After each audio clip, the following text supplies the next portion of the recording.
ጅባኽን ከይሓሰኽን ብዙሕ ገንዘብ ከይወፃኽን ከመይ ዝበለ በቃ ሆቴል 5 ስታር ኮይኑ ዝስማዓክን ዓይነት ባልኮኒ ኢሎም መዓንቲ ከሪኤክኔ ኣብ ሕዲና መሊእናየ ነርና ዝኾነ ንብረት ዲና ቀሚጥናየ ነርና ብትደገ እሱታት ኣፀራሪኽን ከምዛ ናተይ ብሕሱር ገንዘብ ብዙሕ ከይወፃኽን ከመይ ጌርክን ትቕይርኦ ክነግረክኔ ወይን ካልኦም መዓንቲ ከሪኤክኔ ኣብዚ ቪድዮ ኣሎ ኩሉ እስካዕ መወዳእታት ከተኸታተሉ ረይኦ ሽኮሪናታት ከመይ ቀኒኹም ሽኮሪናታት ሰላም ዲኹም ድሓን ዲኹም ሎም መዓንቲ ከዓ ብሓድሽ መደብ መፅእ ኣለኹ ነዞም ዘይትፈልጡኒ ሽመይ ሰምሃር በሃል ኣብዚ ቤትና ቲዩብ ብዙሕ ዓይነት ቪድዮታት ኣለኩም እንዳኣተኹም ክትሪእዎ ትኽእሉ ኢኹም ሎም መዓንቲ ከዓ ናይ ባልኮኒ ከመይ ጌርና ነፅፍፋ ከም ናይ ሆቴል ፅብቕቲ ንገብራ ኣብኡ ኮይና ሕጂ ሳመር እዩ ቪታሚን ዲ እንዳወሰድና ከመይ ጌርና ፅቡቕ ጊዜ ንሕልፍ ንጥቀመሉ ባልኮላ ከሪኤኩም እየ ማለት እዩ ብዙሕ ገንዘብ ከይወፃኹም ግን ፅፍፍ ዝበለ ኣቑሑት ገዚእኹም ከመይ ጌርክን ትገብርኦ ከሪኤኩም ወይ ከሪኤክን ማለት እዩ ላይክ ምግባር ኣይትረስዑ ሽኮሪናታት ላይክ እንዳግበርኩም ሰብስክራይብ ዘይግበርኩም ከዓ ሰብስክራይብ ግበሩ ሕጂ ሳመር መፅእ ኣሎ ፀሓይ መፅእ ኣሎ 6 ወርሒ ሙሉእ ልዕሊ ዝኸውን ግዜ ትፈልጡ ኢኹም ኣብዚ ኤሮጳ ንቕመጥ ፅልምት ዝበለ كبد زبالة ويزرنا نحلف حجكن أبز حج برهان مزينا زلوكن كنتقاملو علنا كلها مالت كلها تاسعاتنا بجوبو كنتقاملو لنا شكورين هاتات قلخا وخا خاباب تجزانا كوف نبل تدع بالكون علنا نت بالكوننا كنتقاملو صبغي مالتي ولو ما أنتي كم تعمد جمرة زراخنو سواء قطعت إبو قال ملا عراري وديلو حجي ناتي تعرفوا له مالتي أنا دقة سلزو عنات مالك قرب بيدهم حيزهم لو قلت زي جلاس ناي زي معجوي مالتي السوق عصري كبليش و أتمريت كازرة جفخ هلوش طب زوجة مسكبركو فاكيوم مسكبركو مسترخو بدحريو زي تيبش ريا كم سعر ناتشورال زخون لوكس لزدلو أنا كم زعيدت منصف تطقيم الله مالتي ككم اتندليو مالتي ككم تي دس بلنا خنقبر نخئلينا ككم تنفتو حبر خنقبر نخئلينا مالتي ككم زدلنا يو ككم تزدلو خنو تقبرها مالتي انا جن جرين زخونه كم ناتشورال نجر قوصل نجر زلو جلس لزفتو بلانت نجر زلو لزفتو جرين منصف كيرلالو لك ابتي እግርና ኮፍ ዝብለሉ ቦታ ኣብኡ ዝገብሮ ማለት እዩ በቲ ዘለና ባልኮን በታ ዘላትና ሳይዝ ዓይነት እንታይ ዓይነት መንበር ኸይድ ምስ እንታይ ዓይነት መንበር ኮፍ ከብለና ኽእል እንታይ ዓይነት ጣውላ ኮፍ ከብለና ንኽእል ኢና ዓቃቂና ክንገብሮ ንኽእል ኢና ማለት እዩ ስለዚ ወላ ንእሽተይ ባልኮን ትኹን ግን ኣፀባብቕ ኣቢልካ ኣብዚ ናይ ፀሓይ ጊዜ ቡና መፍልሒ ትኾነክን ወይ ኮፍ ኢልክን ሪላክስ ትገብራሉ ትኽእል ኢኽን ከከምቲ تبالكون ناس سايز للناس كنجزء خلينا جدا هيكونن عاب جارتن خلونا وي عاب بالكون جل خلونا سي جدا هيكونن جن مبزحتينا حبشة أنا بزح كم زبالكون جل اختر خلنا كلخص أين تكملونينا مبزحتي مالتيو سلازي كتقمالو خاري كمان دقبرلكن حجة صحيو زمت زلو دس بالعينة ويزر سلاز مت زلو شكوريناتات تتقمالو بونا زيت فتوات وخونكم بخالا عقباب غير كن تقمالو أو جوس كن حس كن ديخن مصحف كن حس كن ديخن زدلخن او نگرنات كن هوينا قبر كن أو كوف كتبلات خلاخن برهان سلاز خونه كابز غزاوت إلنا أو أنفاس نهرب مالتي شكوريناتات أبزلني مترأسات جزاخو كاب يسكي زبال مسلني تغا مبزحتي تغا تيدوكس يوت شوبناتهم كمزي قجف كستاي كونن قجف جزازي كونش نشيلو جن بدعمي يونيك زخونه كواليتي زخونه أقوحتهم زحزو I think ناي نيدرلاند ولا شو ده ليه مسلنة زي دقاقي أي فلوت كون مالت كستاي كون زي شاكوي نزاربلو ነገር አይኮነን ግን በጣም ይዝፈቶም መተራስ ጨርቅታት ሸጡ እዮም ሽጎማነታት ከምዝናይ ገዛ ዴኮ ሸጡ እዮም በጣም እዮም ደስ ብሉኒ በጣም ይዝፈቶም ስለዚህ መተራስ ካብኦም ረኺበን ንበይኑ ገብረሉ ሓሲበት ናይ መጸጋዕ ንበይኑ እትናይ ኮፍ ንብለሉ ንበይኑ ግን ከም ሸተት እዩ ኮምፎርታብል አይኮነን ስለዚህ ኣብ ከምዚ መጽኤ ካለ ሕብሩን ጻዕዱ ዝበለ ደሌ ነረ ግን ከምዚ ግሪንላንድ خاجل اختبر كلا خذ خون نجار مسكول أوت كيناتبو زين حبر فتي لخو عيد ألا أخوانك ምስቲ መንደቀይ ገለ ስለ ዝኸዳኡ ኮይነ ሪኦ ነይረስ ምስቲ መንደቀይ ገለ ስለ ዝኸዳ ፈትየን እዚአን ገይረ ኣለኹ ብጎኒ ጎኒ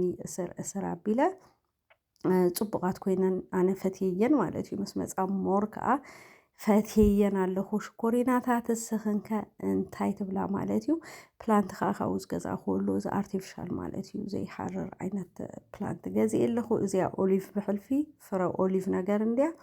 ፕላንት ናይ ኦሊቭ ማለት እዩ ፍረፍረ ዘለዋ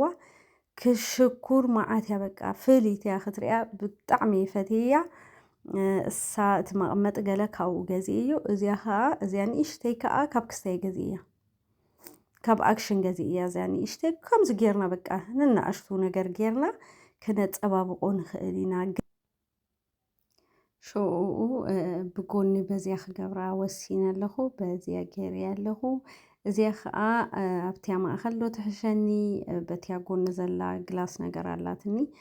ብኣ ክትከውን ዶ ትሕሸኒ ኢለ ክሓስብ ፀኒሐ ግን ኣይ ቲንክ መወዳእትኡ ኣብዚኣ ኣብ ማእኸል ክትከውን ፈትየ ኣለኹ። ከሪአክን ኢኻ ክልቲአን ገይረ ስፍትን ነይረ ኸማን ግን ሞር እዚኣ ፈትያ ማለት እዩ። ድሓር መተርኣስ ጨርቂ ገይረ ፃዕዳ በቃ ኖርማል ገይረ ኣሓስብ ነይረ ኸማን ግሪን ተትኾነ ከምቲ ናይ ምንፃፍ ከዓ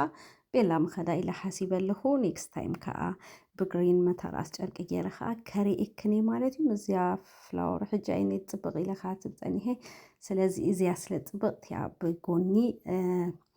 ክገብረየ ማለት እዩ። እና ሽኮሪናታት ባልኮንክን ከምዚ ቁሑት ነገር ወይ ገለ ኣቐሚጥክናሉ ተለኽን ተጠቀማሉ ብለክን ሕጂ እውን ደጋጊመ ተጠቀማሉ። ከምዚ ኣብ ደገ ኮይንክን መፅሓፍ ተንብበው ኣብቲ ዘለክን ጊዜ ቆልዑት ኣብ ውሽጢ ከለዉ እስኽን ቁሩብ ጊዜ ተሕልፋ ምስ ነብስኽን ብጣዕሚ ደስ ዝብለካ ብዙሕ ነገር ከዓ ክንገብረሉ ንኽእል ኢና። ኣብ ደገ ከዓ ግሪለን ከምቲ ክብለክን ፀናሕኩ ቡና ዘይትፈትዋ ትኾንክን ከዓ ካልእ ካልእ መስተታት ከዓ እንዳሰተኽን ክትኮና ትኽእል እየኽን እቲ ኣብ ኩርናዕ ዝፀንሐት ቀይረ ኣለኹ ማለት እዩ። ካልእ ዝገዛእኽዎ ነይራ እሳውን ሓዳሽ እሳኻ ቀይረ ኣለኹ። ኣብዚ መጋረጃ ብላወንድያ በቲ ግልባጣ ማለት እዩ ሰብኣየ ከግጥማ ከሎሲ ናይ በዚ ፃዕዳ ፅብቕ ኢሉ በቲ ሕብሩ ንደገይ ዝኸውን ኢልና ብዙሕ ተኻቲዕና ከምዚያ ገይሩ ገዚፍዋ ድሓር ግን ኣርኪቡኒ እዩ መፂኡ ድሓር ከምዚ ቀይርዋ ማለት እዩ። ብብላወ ምስ ኮነትካ ክትሽኩር መዓት እያ ኣይሰኣልክዋን ካልእ ግዜ ክንድሓን ብካልእ ቪድዮ ንምምፀይ ስለዘይተርፍ ከሪአክን ኣብዚአን ከዓ ካብ ሬቨ ዝገዛእኹን ፍላወር ነይረን ንናሽቱ ሽኩራ መዓቴን እዚአን ከዓ ገይረ ኣለኹ። ሞር ከዓ ከምዚ ናዕናዕን ሮዝመሪን ከዓ ደልየ ኣለኹ። እሰን ከዓ ኔክስት ታይም ከሪአክን ማለት እዩ። ከምዚያ ትመስል ክፅብቕ ምሽ ገይረዮ እስከ ክንደይ ተበኣ ካብ 10 እስከብ ታሕቲ ፃሕፋለይ ፈቲኽንኡ ዶ ከመይ እስኽን ከ ከመይ ጌርክ ንኡ ኣለኽን ባልኮንክን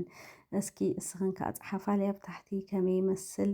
ናትክን ከዓ ከመይ ጌርክ ንኡ ኣለኽን ከዓ ኣብ ታሕቲ ፀሓፋለይ ትጥቀማሉ ዲኽን ባልኮንክን ወይ ጋርተን ዘለክን ከዓ ጋርተንክን ከመይ ጌርክን ተጥቀማሉ ሽኮሪናታት ኣብ ታሕቲ ኮመንት ፀሓፋለይ። ኩላትና ከምዚ እንዳተኣራርምና እንዳተበልና እንዳተሓጋገዝና ናትክን ከዓ ንዓይ ብጣዕሚ ሓናፂ ስለ ዝኾነት ኮመንት ትፅሕፉኻ ክትፅሕፉለይ ይላበኩም ማለት እዩ። ሽኮሪናታት በቃ ከምዚያ ገይረ ኣፅፍፍ ኣቢለ ቡናይ ክሰተይ ማለት እዩ። ሕጂ ከም ትሪኦ ዘለኽን ወዲእ ኣለኹ ኩሉ ነገር ገይረ ኦሬዲ እታ ምኩስታር ጥራያ ነይራ እምበር ካልእ ዳርጋ ወዳዲ እየ ሎም ማዓንቲ ከዓ ምሳሐይ ሰሪሐ ደቀይ ትምህርቲ ምስ ኣብፃሕኩ እየ ዝታት ክገብር ፀኒሐ ናይ ንጎይ ዘሎ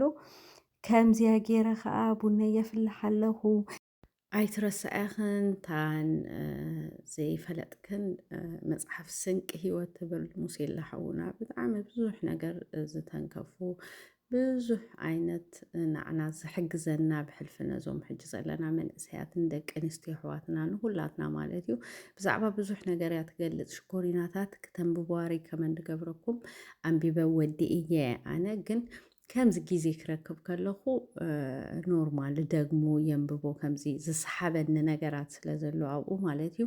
እሱታት የንብቦ ኣለኹ ማለት እዩ። ድሕሪ ነዊሕ ጊዜ ሕጂ መፅሓፍ ዘንብብ ዘለኹ ሓቂ ተሓይሽ የንብብ ነይረ እንዴ ግን ንውሕ ዝበለ ቦታ ጊዜኻ ኣየንበብኩን ነይረ እዚኣ ትመስል ስንቂ ህይወት መፅሓፍ ብኢንጂነር ሓውና ሙሴላ ዝተፃሕፈት እያ ስለዚ ኣንበባ ኢኹን ዝስልቹ ኮነን ውሽጡ ከም ዝረኣኽንዎ እቲ ፊደል ኣፀሓፋ ከሪኤኩም ኢለ ክግንፅሎ ፀኒሐ ከምዚ ደቂቕ ፅሕፈት ኣሎ ክተንብቦ ዘሸግረካ ገለ መለምሽ ዝስልችወካ ከምኡ ይኮነን እቲ ኣፀሓፋ ናይቲ ፊደል ብጣዕሚ ፅቡቅ እዩ ምሻሉ ዕብይ ዕብይ ዝበለ እዩ ኣየሰልቹን እዩ ብዙሕ ፔጃት የብላን ውሕድ ኢለ እያ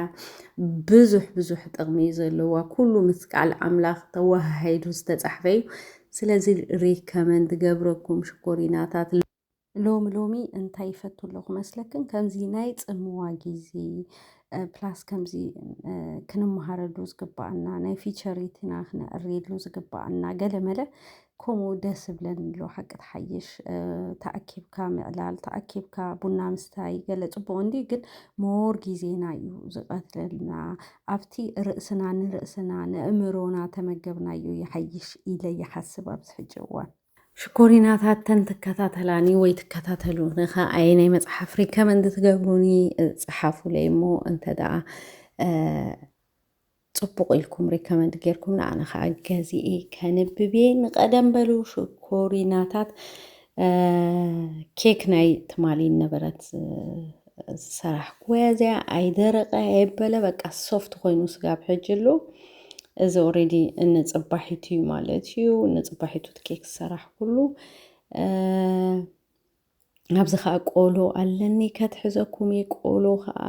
ቆሎ ክብለኩም ከለኹ ናይ ዓድና ዘይኮነ ናይ ኤሮጳ ቆሎ ኣልመንድ በዓል ዱባ ፍረ